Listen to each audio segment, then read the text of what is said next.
Amidst the rustling leaves, John's heart pounded as 5 tigresses emerged from the shadows, their eyes locked on the healing tiger he'd just freed. The air buzzed with tension, but to his astonishment, they circled around him protectively.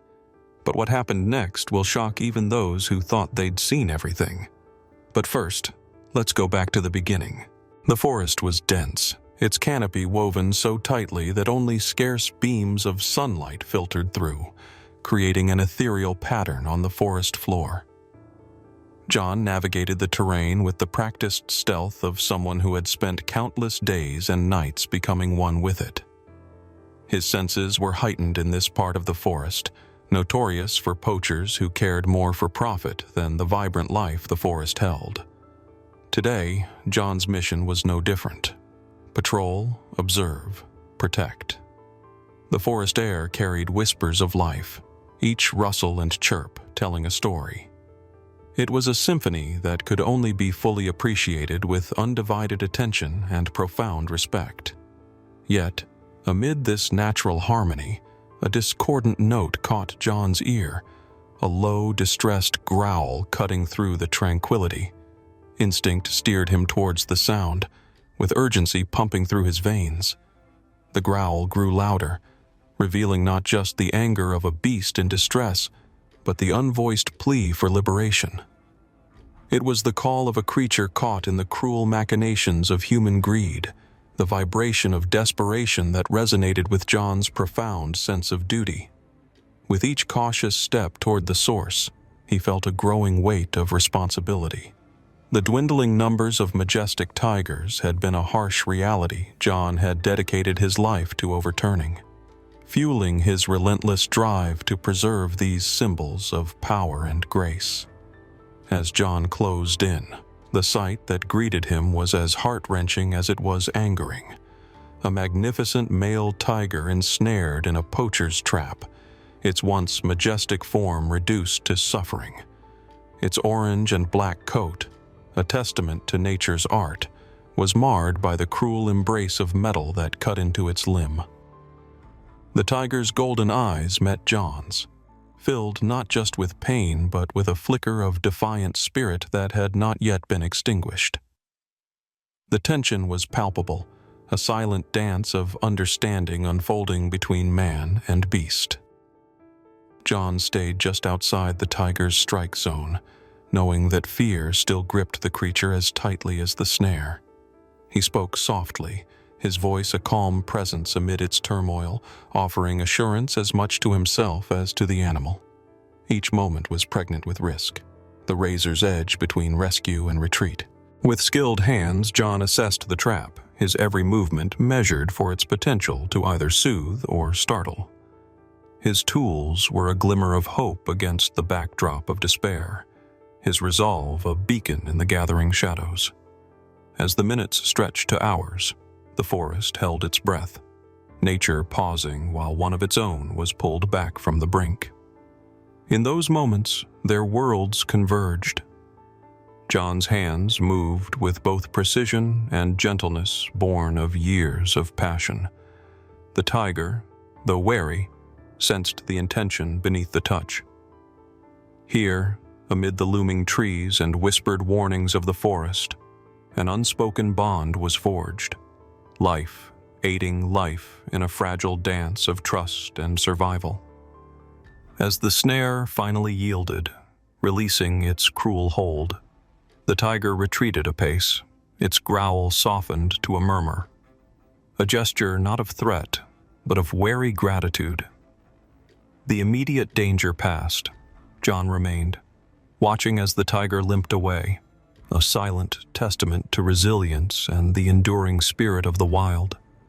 Where one chapter of its story was marred by cruelty, the next lay open, the path uncertain, yet hopeful. John knew that this moment was more than a rescue. It was a promise. To fight, to heal, to forge a future where man and beast could coexist not as foes, but as mutual guardians of the world they shared.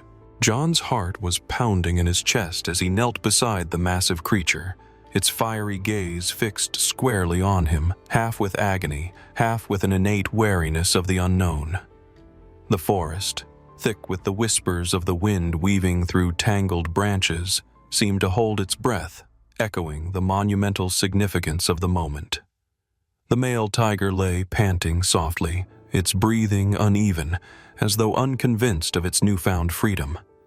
John's mind was a tempest of concentration and urgency, aware both of the fragile trust that tethered man and beast, and the ever-present possibility of a sudden turn towards violence. The steel snare that had been cutting into flesh was a cruel reminder of the lurking menace of human greed, a malignant force that John devoted his life to counteracting. His hands, deft yet gentle, worked diligently to ease the snare's grip from the tiger's paw. Each movement was precise and calculated, born of years of experience and an unwavering resolve to undo the cruelty inflicted by others. The air was thick with the scent of damp earth and the sharp metallic tang of old blood, a testament to the silent battle between life and death, between captivity and liberation. John's thoughts briefly wandered to the stories of the land, the countless tales of poaching and the grim dance between survival and extinction that played out in its leafy depths. His spirit, a resilient composite of hope and tenacity, burned brighter.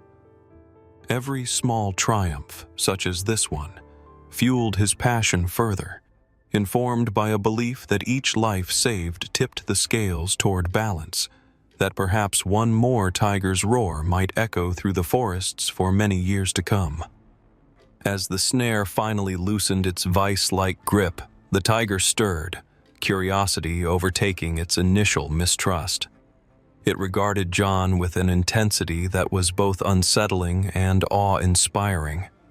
In that gaze, John felt an understanding, an unspoken promise conveyed through the eyes of a creature called ruler of the jungle, yet victim to chains. It was a reminder of the fragile bridge between savagery and serenity that they both tread upon.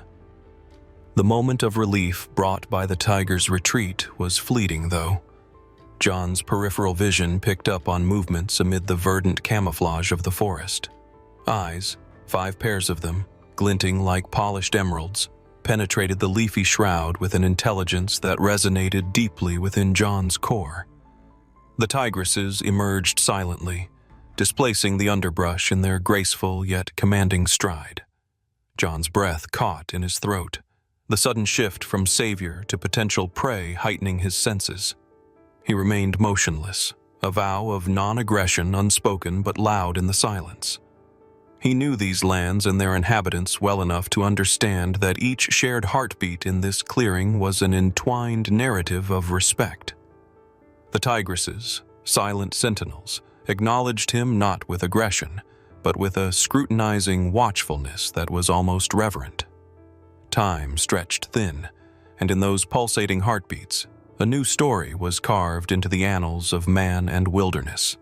A story of shared eons, an understanding beyond words, and the mystic synchronicity of breath and heartbeat in the heart of the wild. As the sun dipped low on the horizon, casting elongated shadows through the dense canopy of the forest, a moment of serendipity unfolded that would forever etch itself into John's memory.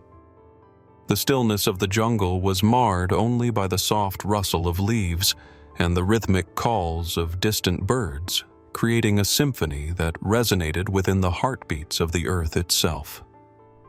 Amidst this harmonious backdrop, the presence of the tigresses emerged, not as a harbinger of danger, but rather as an unexpected embodiment of nature's inscrutable grace. John's initial terror was palpable, a visceral sensation that gripped him as his mind raced through a series of scenarios shaped by primal instinct and survival. In the presence of these majestic creatures, nature's apex predators, John found himself dwarfed by the awe of their silent authority and raw power. Yet, as each tigress stepped into the clearing, their approach was deliberate and measured, a dance choreographed by an ancient code only they understood. one that defied the cruel logistics of nature with its inherent elegance. His trembling hands tried to steady his breath while his heart hammered loudly, echoing in the cavity of his chest like a war drum. John's eyes darted between the tigresses, trying to decipher their intentions, caught in the peculiar dichotomy of dread and admiration. But, contrary to his fears, there was no malice in their golden eyes, only an intelligent awareness that seemed to speak a language transcending mere words. The largest tigress, her coat a striking tapestry of black stripes and fiery orange, broke rank and moved closer. Her gaze, steady and unyielding, locked with John's, forging an unspoken connection. With deliberate ease, she closed the gap between them, her immense paws gliding effortlessly across the underbrush. John's breath caught as she halted, her face a mere breadth from his own, her eyes boring into his with what seemed like an empathetic understanding. In an act of inexplicable grace, she lifted her head slightly and nudged him gently with her massive head, a gesture both majestic and humbling. The touch was firm, yet gentle, a wordless acknowledgement, a gesture transcending any fear he had harbored. At that moment, the forest itself seemed to hold its breath, enveloping them in a cocoon of tranquility. The other tigresses remained, forming a silent circle around John, their presence not a cage, but a barrier of guardianship. His initial fears dissolved, replaced by a serene realization of the bond being forged, as if the jungle itself had brought them together in a pact of mutual understanding. John's motivations, long rooted in altruism and a fervent desire to protect and conserve, found reflection in the tigress's unexpected response. It was a reunion of souls, speaking to the sacred bond between human and nature, a silent vow of trust and protection that needed no verbal affirmation. In their eyes, John saw a mirror of his own spirit, the essence of life itself woven intricately through the strands of fate, binding them in a tapestry of shared existence. Thus, in the heart of the wild, a moment unfolded that transcended fear, an epiphany that whispered of the mysteries woven into the very fabric of life. Nature's tender symphony embracing him, a solemn promise that, true to nature's profundity, needed no words. The morning sun filtered through the dense canopy of the forest, casting dappled patterns of light on the trails where John often walked, reflecting the complex interplay of life within these woods. A conservationist with an unyielding dedication to preserving wildlife, he now found himself at the center of a story far richer and more poignant than any he had ever dared to imagine. The news of his extraordinary encounter with the tigers had spread with the speed of wildfire, echoing across communities near and far, igniting conversations about humanity's role in the natural world. For John, this experience transcended a singular incident of rescue. It symbolized a milestone, an unspoken promise between him and the wild. The tigress's unexpected show of trust was not just an act of gratitude. It was an articulation of a deeper, more profound understanding that animals had capacity not just for instinct, but for emotional recognition and appreciation. This realization dawned upon John as he reflected deeply on the encounter, each moment etched in his memory with vivid clarity. As he retraced his steps through the verdant forest, John found his resolve gaining new fortitude. He recalled the initial fear, the adrenaline pulsing through his veins as he freed the captive tiger, feeling its raw power and vitality up close. Yet it was the aftermath, the convergence of the tigresses, their poised, gentle acceptance of his presence, that transformed his fear into an infectious hope. In that fragile, sacred space where man and beast met without malice, John saw a testament to the potential for coexistence, an alliance stitched together by respect and mutual recognition of life's intrinsic value. This transformation from traditional predator-prey dynamics to a vision of harmony and mutual respect was the catalyst in John's renewed energy for his work. He acknowledged that these animals, often reduced to mere threats in the human mind, are majestic sentinels of their territory and as deserving of empathy and understanding as any human. His actions had bridged a gap, proving that kindness transcends the boundaries of species, and perhaps sowing seeds for a future where such interactions are not the exception, but the norm. The impact of this story was more than theoretical. It inspired a wave of new interest and support for conservation efforts, as people far and wide began to see beyond the fearsome facade of predators to the possibilities inherent in each encounter. John was heartened to see the audience's response.